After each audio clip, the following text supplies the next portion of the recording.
என் நெஞ்சில் குடியிருக்கும் என்னுடைய நண்பா நண்பிகள், ஒரு பாசிட்டிவ் பவர் இருக்கிறவங்கள பார்க்கும்போது ஆட்டோமேட்டிக்காக ஒரு எனர்ஜி, ஆட்டோமேட்டிக்காக அது இன்னைக்கு காலையிலேருந்து எனக்கு பயங்கரமாக ஒர்க் அவுட் ஆகிட்டுருக்கு. இங்கே நமக்கு எது இன்னும் அதிகமாக தேவைப்படுது அப்படின்னா நல்ல தலைவர்கள். அரசியலும் ஏன் ஒரு கெரியர் ஆப்ஷனாக வரக்கூடாது? அப்படி வரணுன்றது என்னுடைய விருப்பம். நல்லா படித்தவங்க அரசியலுக்கு வரணுமா வேண்டாமா? உங்களை தான் கேட்குறேன். நல்லா படித்தவங்க அரசியலுக்கு வரணுமா வேண்டாமா? ஒரு செய்தியை ஒரு நியூஸ் பேப்பரில் ஃப்ரண்ட் பேஜில் ஹெட்லைன்ஸில் போடுவாங்க. அதே செய்தியை இன்னொரு நியூஸ் பேப்பரில் கடைசி பக்கத்தில் கூட போட மாட்டாங்க. இந்த போதை பொருட்களுடைய இந்த பயன்பாடு அதெல்லாம் முக்கியமாக யங்ஸ்டர்ஸ் மத்தியில் ரொம்பவே அதிகமாயிருச்சு. சில நேரத்தில் அரசாங்கத்தை விட நம்ம லைஃப்பை நம்ம தான் பார்த்துக்கணும். இன்னும் ஒரே ஒரு வாட்டி please, say no to temporary pleasures, say no to drugs.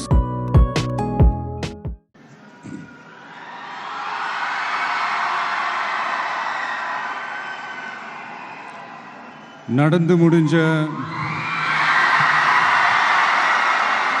10வது மற்றும் 12வது தேர்வில் சாதனை படைத்த என்னுடைய தம்பி தங்கைகளுக்கும், இன்னைக்கு பெருமையோடு வந்திருக்கிற அவங்களுடைய பெற்றோர்களுக்கும்,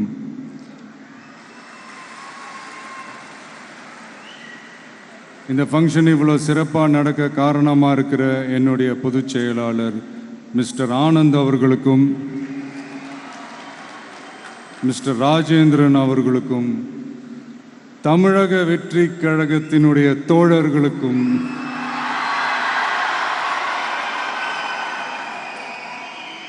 ஏன்னா நீங்கள் தான் இரவு பகல்லாம் பார்க்காம இந்த ஏற்பாடுகள்லாம் இவ்வளோ சிறப்பாக செஞ்சு முடிச்சிருக்கீங்க. மற்றும் என் நெஞ்சில் குடியிருக்கும் என்னுடைய நண்பா நண்பிகள், உங்கள் அனைவருக்கும் என்னுடைய பணிவான வணக்கங்கள். மீண்டும் ஒரு முறை எதிர்கால தமிழகத்தின் இளம் மாணவ மாணவிகளான உங்கள் எல்லாரையும் சந்திக்கிறதுல எனக்கு ரொம்பவே மகிழ்ச்சி. அதாவது இந்த ஒரு பாசிட்டிவ் பவர் இருக்கிறவங்கள பார்க்கும்போது ஆட்டோமேட்டிக்காக ஒரு எனர்ஜி, ஆட்டோமேட்டிக்காக ஒரு கெமிஸ்ட்ரி ஒர்க் அவுட் ஆகும்னு ஒன்று சொல்லுவாங்கள்ல, அது இன்னைக்கு காலையிலேருந்து எனக்கு பயங்கரமாக ஒர்க் அவுட் ஆகிட்டுருக்கு. உங்கள் எல்லாரையும் முகத்தை பார்த்ததுலேருந்து. ஸோ மை டியர் குட்டி நண்பா நண்பீஸ், இந்த மாதிரி ஃபங்க்ஷனில் சின்னதாக 2 நல்ல விஷயம் சொல்கிறத தாண்டி வேறு என்ன சொல்கிறதுன்னு எனக்கு தெரியல. நீங்கள் எல்லாருமே இப்போது அடுத்த ஒரு கட்டத்தை நோக்கி போகிறீங்க. உங்கள் கெரியரை சூஸ் பண்ணக்கூடிய அந்த கட்டத்தை நோக்கி போகிறீங்க.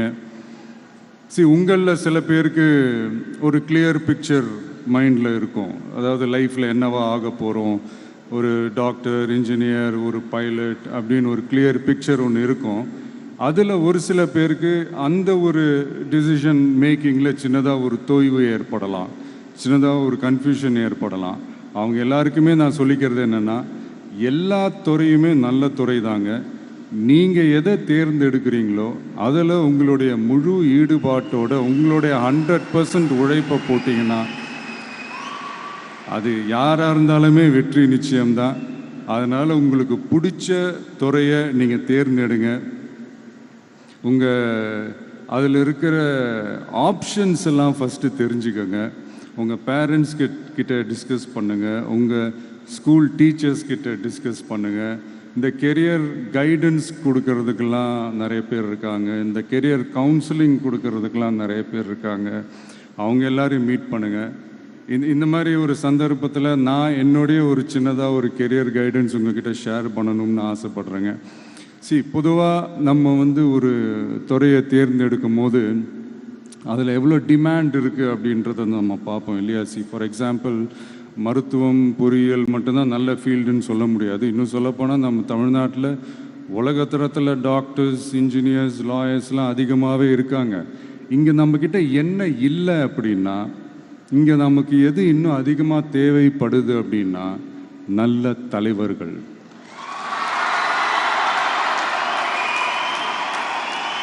நான் தலைவர்கள்னு சொன்னது வெறும் அரசியல் ரீதியாக மட்டும் சொல்லலை. இப்போ நீங்கள் ஒரு துறைக்கு போகிறீங்க, அதில் நீங்கள் சிறந்து விளங்குனீங்கன்னா அந்த ஒரு தலைமை இடத்துக்கு உங்களால் ஈஸியாக வர முடியும். அதைத்தான் நான் சொன்னேன், இன்னும் நமக்கு நிறையா தலைவர்கள் தேவைப்படுறாங்க அப்படின்ட்டு. அது மட்டும் இல்லை, ஃப்யூச்சரில் அரசியலும் ஏன் ஒரு கெரியர் ஆப்ஷனாக வரக்கூடாது? அப்படி வரணுன்றது என்னுடைய விருப்பம். நல்லா படித்தவங்க அரசியலுக்கு வரணுமா வேண்டாமா? உங்களை தான் கேட்குறேன். நல்லா படித்தவங்க அரசியலுக்கு வரணுமா வேண்டாமா? நல்லா படித்தவங்க தலைவர்களாக வரணுமா வேண்டாமா? ஓகே, உங்கள் ஆர்வம் எனக்கு புரியுது. பட் இப்போதைக்கு படிங்க, மீதி எல்லாம் அப்புறம் பார்த்துக்கலாம். அதே மாதிரி நீங்கள் படிக்கும்போதே மறைமுகமாகவே நீங்கள் அரசியலில் ஈடுபட முடியும். அது எப்படின்னா ரொம்ப சிம்பிள். நீங்கள் ஒன்றும் இல்லை, நீங்கள் டெய்லி இந்த நியூஸ் பேப்பர்லாம் படிங்களேன். படிக்க படிக்க உங்களுக்கே தெரியும், ஒரே செய்தியை ஒரு நியூஸ் பேப்பர் ஒரு மாதிரி எழுதுவாங்க, அதே செய்தியை இன்னொரு நியூஸ் பேப்பர் இன்னொரு மாதிரி எழுதுவாங்க. ஒரு செய்தியை ஒரு நியூஸ் பேப்பரில் ஃப்ரண்ட் பேஜில் ஹெட்லைன்ஸில் போடுவாங்க, அதே செய்தியை இன்னொரு நியூஸ் பேப்பரில் கடைசி பக்கத்தில் கூட போட மாட்டாங்க.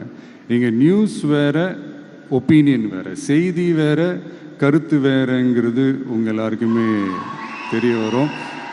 இப்போல்லாம் பார்த்தீங்கன்னா நிறையா இந்த மெயின் ஸ்ட்ரீம் மீடியாவுக்கு ஈக்குவலாக நிறையா இந்த சோஷியல் மீடியா சேனல்ஸ்லாம் இந்த நல்லது கெட்டதுன்னு இந்த ஒப்பீனியன்லாம் க்ரியேட் பண்ணுறாங்கல்ல, அதெல்லாம் நீங்கள் பார்த்தீங்கன்னா ரொம்ப ஈஸியாக ஒரு நல்லதை கெட்டதாகவும், கெட்டதும் நல்லதாகவும், நல்லவங்களை கெட்டவங்க மாதிரியும், கெட்டவங்கள நல்லவங்க மாதிரி இந்த மாதிரி புரணி பேசி ப்ரொஜெக்ட் பண்ணுறதெல்லாம் இந்த மீடியா, சோஷியல் மீடியாலலாம் நம்ம பார்க்குறோம் இல்லையா? நீங்கள் எல்லாமே பாருங்கள், நீங்கள் எல்லாமே படிங்க, பட் எது உண்மை பொய்ன்னு மட்டும் அனலைஸ் பண்ண மட்டும் கற்றுக்கங்க.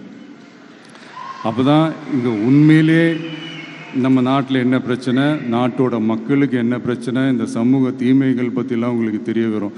அது தெரிஞ்சுக்கிட்டாலே இந்த ஒரு சில அரசியல் கட்சிகள் செய்கிற இந்த பொய்யான பிரச்சாரங்களை எல்லாம் நம்பாமல்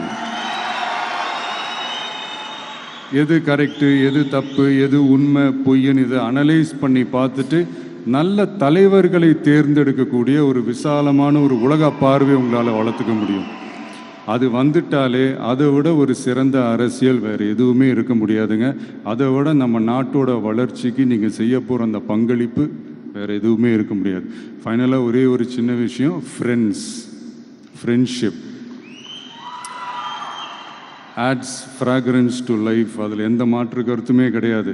ஒரு கட்டத்துக்கு அப்புறம் பேரண்ட்ஸுக்கு அடுத்தபடியாக, இன்னும் சொல்லப்போனால் பேரண்ட்ஸை விட அதிகமாக நண்பர்களோட டைம் ஸ்பெண்ட் பண்ணக்கூடிய அந்த ஒரு சூழ்நிலை ஏற்படும். அதனால் நல்ல நண்பர்களை தேர்ந்தெடுங்க. நீங்கள் கேட்கலாம், நட்புன்றது அதுவாக அமையிறது தானே, நாம் எப்படி சூஸ் பண்ண முடியும்னு. அது ஒரு விதத்தில் கரெக்டு தான். அதனால் நான் கொஞ்சம் வேறு மாதிரி சொல்கிறேன். இப்போது உங்களுடைய இந்த நட்பு வட்டாரத்தில் இப்போ ஏதோ ஒரு விஷயம் தப்பாக இருக்குது அப்படின்னா, இப்போது அதில் சில பேர் இந்த தவறான பழக்கங்களில் ஈடுபட்டிருந்தாங்கன்னா முடிஞ்சால் அவங்கள நல்வழிப்படுத்த பாருங்கள். இந்த தவறான பழக்கங்களில் மட்டும் ஈடுபடாதீங்க, ஈடுபடக்கூடாது. நான் முன்னாடியே சொன்ன மாதிரி தான், உங்களோட அடையாளத்தை எக்காரணத்தை கொண்டு இழந்துடாதீங்க. Don't lose your identity at any cost. இது நான் ஏன் இவ்வளோ வலியுறுத்தி சொல்கிறேன்னா, இப்போ ரீசெண்ட் டைமில் நீங்கள் பார்த்தீங்கன்னா நம்ம தமிழ்நாட்டில் இந்த போதை பொருட்களுடைய இந்த பயன்பாடு அதெல்லாம் முக்கியமாக யங்ஸ்டர்ஸ் மத்தியில் ரொம்பவே அதிகமாயிருச்சு. ஒரு பெற்றோர் என்ற முறையில், ஒரு அரசியல் இயக்கத்துக்கு தலைவர் என்ற முறையில் எனக்குமே ரொம்ப அச்சமாக தான் இருக்குது. சொல்லலாம், இப்போ இந்த போதை பொருட்கள்லாம் இதெல்லாம் கண்ட்ரோல் பண்ணுறது அரசோட கடமை, இதெல்லாம் யங்ஸ்டர்ஸை இதிலேருந்து காப்பாற்றுறதெல்லாம் அரசுங்களோட கடமை. இப்போ ஆளும் அரசு அதெல்லாம் தவற விட்டுட்டாங்க அப்படின்றத பற்றிலாம் நான் இங்கே பேச வரல. அதுக்கான மேடையும் இது இல்லை. நான் என்ன சொல்ல வரேன்னா, சில நேரத்தில் அரசாங்கத்தை விட நம்ம லைஃப்பை நம்ம தான் பார்த்துக்கணும். நம்மளுடைய சேஃப்டியை நம்ம தான் பார்த்துக்கணும். ஸோ உங்களுடைய செல்ஃப் கண்ட்ரோல், உங்களுடைய செல்ஃப் டிசிப்ளின் அதை மட்டுமே வளர்த்துக்கோங்க. Say no to temporary pleasures, say no to drugs. எனக்காக இது ஒரே ஒரு வாட்டி ரிப்பீட் பண்ணுறீங்களா? Say no to temporary pleasures, say no to drugs. இன்னும் ஒரே ஒரு வாட்டி please. Say no to temporary pleasures, say no to drugs.